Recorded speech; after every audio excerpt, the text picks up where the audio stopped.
Allora si può sapere che hai, eh? Che te ne vieni a mare a gennaio? Che causa acuta? Che ti deve fare venire l'influenza? Vedi che se ti viene la pulmonia sicca io in ospedale non ti ci porto. La ricogli da casa? Mi stai allenando, Adriana? Ma con questo freddo ti alleni? Non ti agghiacciano i tareperi, scusa. Ci occupi tu? Ma come ci colpo io? Che ho fatto? Minchia fa, fin da quando fa? T'ho detto che stavo facendo la dieta. Ma tu mi scudi o non mi scudi quando paro? Che cosa vuoi dire? Non ti capisco, palla! Adriana, io avevo 15 anni che mi fa mangiare come poco.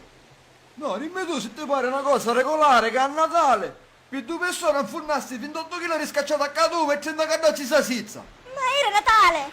E perché per Capodanno allora? Ma buttare la miseria, ma succedemo pandoro, panettone, ma c'è bisogno di accattare 150 cannone a caricotta? E la pizzichionna che cago ricotta! Rocky, ma sono le feste, è normale che la gente si addubba come i pocci, è normale questo! Ah sì, e per befare allora? Ma cristiano normale, in tre cosetta ci metti i cioccolatini, noi puppette cavallo! Ma non ti ne accorgi? Mi facessi picchiare 5 kg nella settimana, buttare via! E meno male che avevo detto che era a dieta! Ma tu non sei ponchio! Ma ci divento se mi fa mangiare come poco! Mi picchiano un po' culo i miei compagni, sai? Mi dicono che mi finisci come Antonio Banderas a parare che gli addini! Belli Ardini! Invece no! Mi piace che assai, ponchio! Ma non capisci che faccio l'attore, Adriana? Di Hollywood spatti, e l'attore a navire l'addominale! Su mi fai diventare quanto Giuliano Ferrara, un nemmeno è travagliare, mi non è rubare arance, perché non fai un po' di insalata ogni tanto, che a me mi piace, ma mangio! Che sei diventato una pecora che mangi solo erba?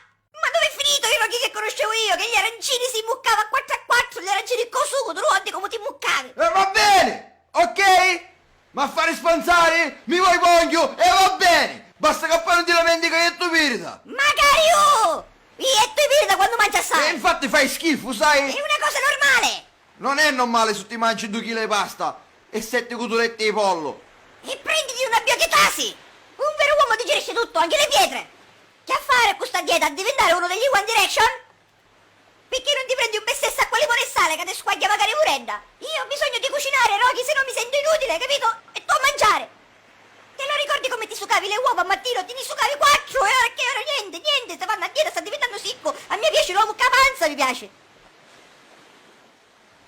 Tu vuoi diventare sicco? Ok.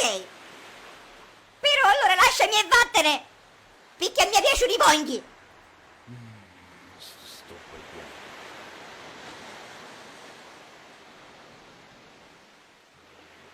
E va bene, divento ponghio, oh. Grazie, amore mio!